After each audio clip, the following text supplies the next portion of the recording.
Alright, so we're going to check the charge pressure on the nitrogen system. So there's no access point to check the charge pressure without removing the breaker from the attachment. Okay, round 2. I just had to modify it a little bit so it'll go in deeper.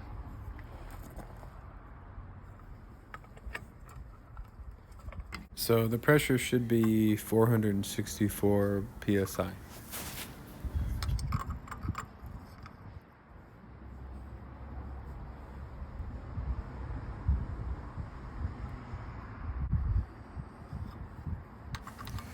So the gauge just moved a touch there. It looks like there's no pressure in the system. Apparently it's normal. You have to recharge them from time to time, periodically. So we'll recharge it and then see how it does. Alright.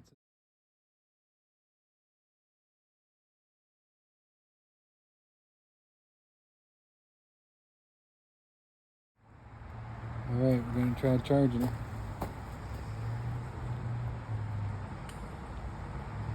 You want to be careful here because I don't have a regulator on the bottle, and the bottle's got roughly 1500 psi in it.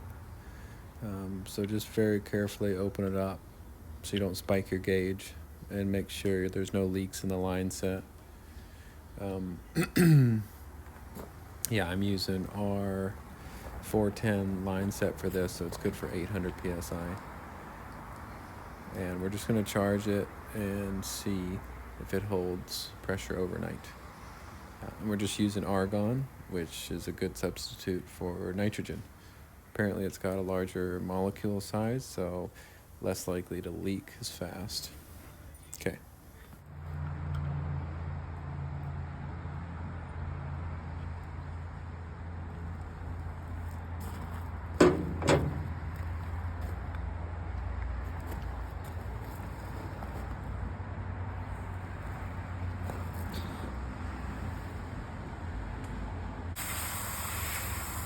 I disconnected the line set from the breaker. Now we're just going to bleed it.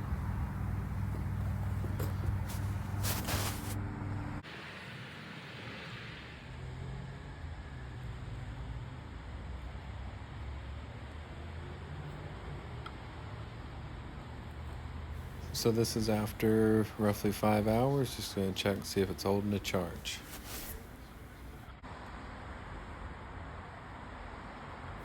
And after 5 hours, it's holding a good charge.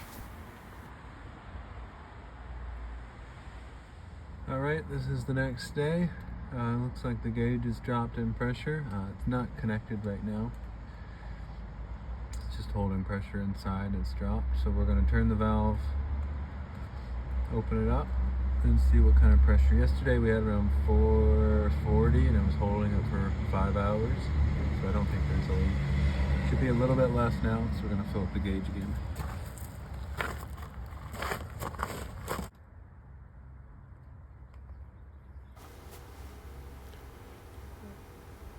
So at this point, it's not holding pressure, only going up to 60.